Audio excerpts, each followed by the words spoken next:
नमस्कार, बोले भारत में आपका स्वागत है। मैं मनीष कुमार आपके साथ उपस्थित हूँ यूपी की बात मनीष के साथ के एक ताज़ा एपिसोड के साथ।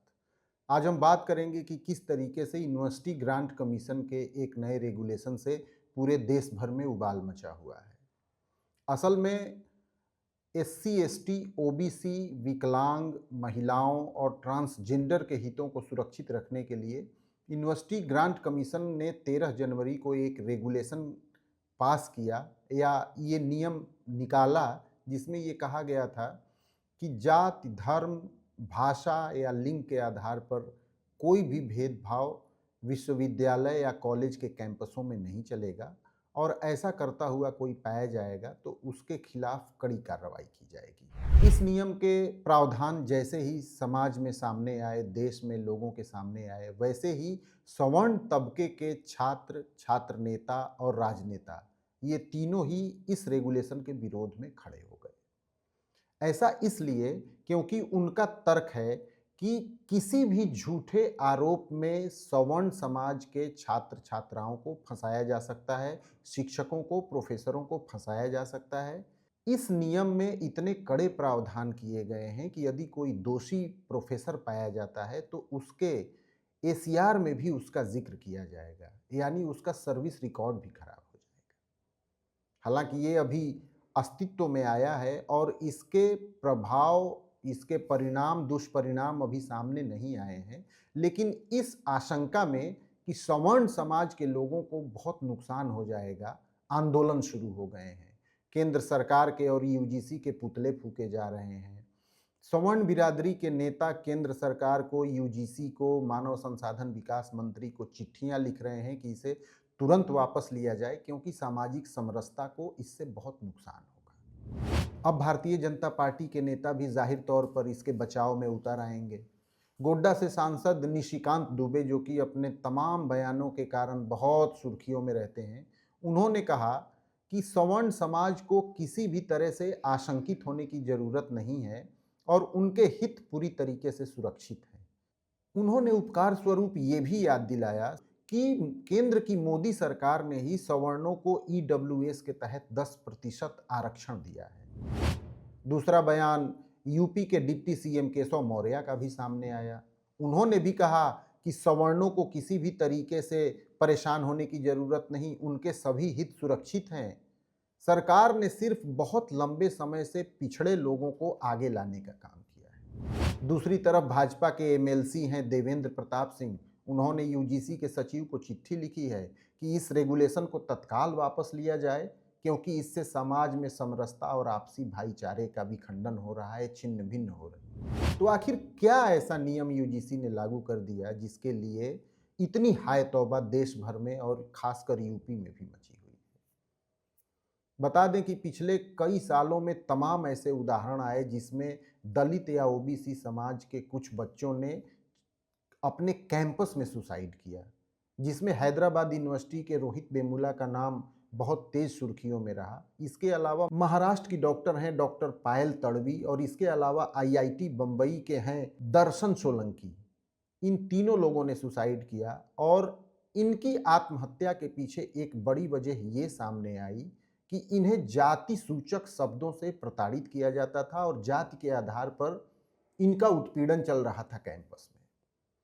अब रोहित वेमुला और पायल तड़वी की मां ने सुप्रीम कोर्ट में एक पीआईएल दाखिल की कि उच्च शिक्षा संस्थानों में कोई ऐसा नियम बनाया जाए जिससे जाति, भाषा, धर्म, लिंग के आधार पर अन्य छात्रों का उत्पीड़न रुक सके। सुप्रीम कोर्ट ने पिछले साल यूजीसी को यह निर्देश दिया था कि इस तरीके का कोई नियम डिजाइन किया जाए, कोई ऐसी व्यवस्था बनाई जाए जिसके तहत इसे रोका जा सके, क्योंकि बड़े पैमाने पर विश्वविद्यालय और कॉलेज के कैंपसों में इस तरीके की शिकायतें आनी शुरू हो गई थी। सुप्रीम कोर्ट के इसी निर्देश के क्रम में यूनिवर्सिटी ग्रांट कमीशन ने 13 जनवरी को अपना रेगुलेशन बनाया। तो फिर विवाद किस बात का? इस मसले को लेकर जो सबसे बड़ा विवाद सामने आ रहा है वो है इक्विटी कमेटी को लेकर।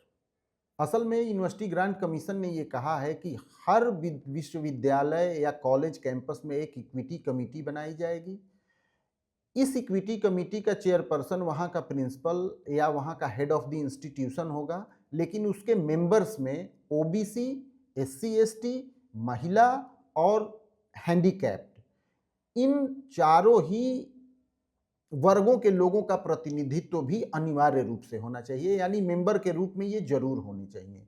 और जो भी शिकायतें आएंगी उनका ये कमेटी परीक्षण करेगी और अपनी रिपोर्ट देगी। यदि कॉलेज की इक्विटी कमेटी से कोई संतुष्ट नहीं होता है तो जिस यूनिवर्सिटी के तहत उस कॉलेज का एफिलिएशन है वहाँ की इक्विटी कमेटी में शिकायत को भेजा जाएगा और वहाँ इसका परीक्षण किया। पहली नज़र में ये बात निकल के सामने आई है कि यदि इस मामले में कोई दोषी पाया जाता है तो उसे 1 साल की सजा और 10,000 का जुर्माना हो सकता है, और यदि कोई कॉलेज का कार्यरत एम्प्लॉई है तो उसके सर्विस रिकॉर्ड में भी इसे दर्ज किया जाएगा। लेकिन ये तो अभी भविष्य के गर्त में है कि आगे क्या होगा, लेकिन उससे पहले ही इस पर इतना विवाद शुरू हो गया है।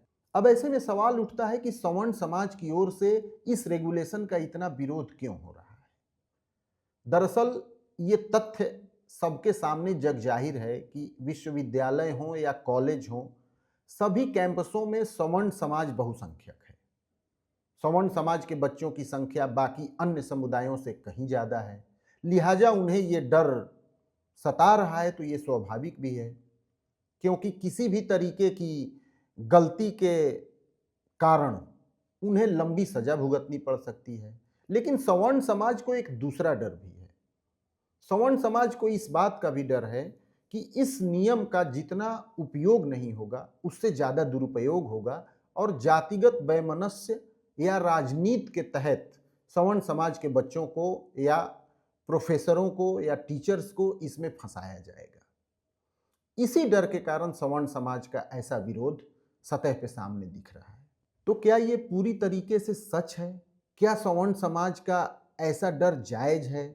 और क्या उसे इस कदर डर जाना चाहिए किसी एक रेगुलेशन से? यदि इस तरीके का कोई रेगुलेशन बनता भी है तो इक्विटी कमेटी तो छोड़िए, जो इक्विटी कमेटी का चेयरपर्सन है, ज़्यादातर संस्थानों में सवर्ण समाज के लोग ही ऐसी कुर्सियों पे बैठे हैं जिनके नेतृत्व में कॉलेज चल रहा है। सोशल मीडिया पे कुछ लोगों ने इस बात की डिटेल भी डाली है कि देश के जितने भी केंद्रीय विश्वविद्यालय हैं वहाँ बहुत ही कम नगण्य शेड्यूल कास्ट या ओबीसी के वाइस चांसलर्स हैं। अब यूपी की बात करें तो यूपी में 3 सेंट्रल यूनिवर्सिटीज़ हैं, 331 एडेड कॉलेजेस हैं और 39 स्टेट यूनिवर्सिटीज़ हैं। इनके आंकड़े देखे जा सकते हैं कि इनके हेड ऑफ द इंस्टीट्यूशन के पद पे कौन लोग बैठे हैं।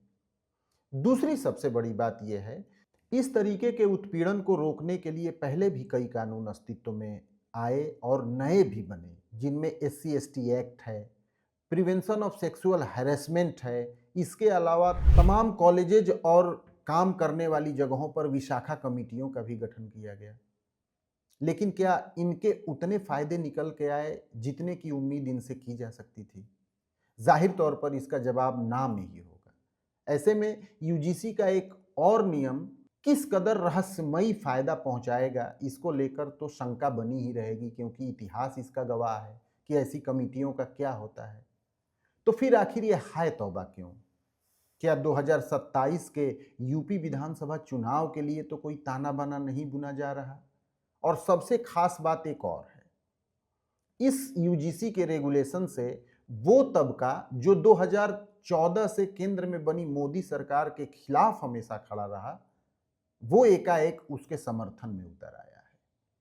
2014 से ही देश में तमाम बुद्धिजीवी वर्ग और SC/ST और OBC समुदाय के जो प्रकांड पंडित बनते हैं, वो लगातार यूनिवर्सिटी ग्रांट कमीशन पर ये हमले करते रहे हैं कि यूजीसी किस तरीके से पाठ्यक्रमों में नाजायज और खतरनाक बदलाव कर रहा है।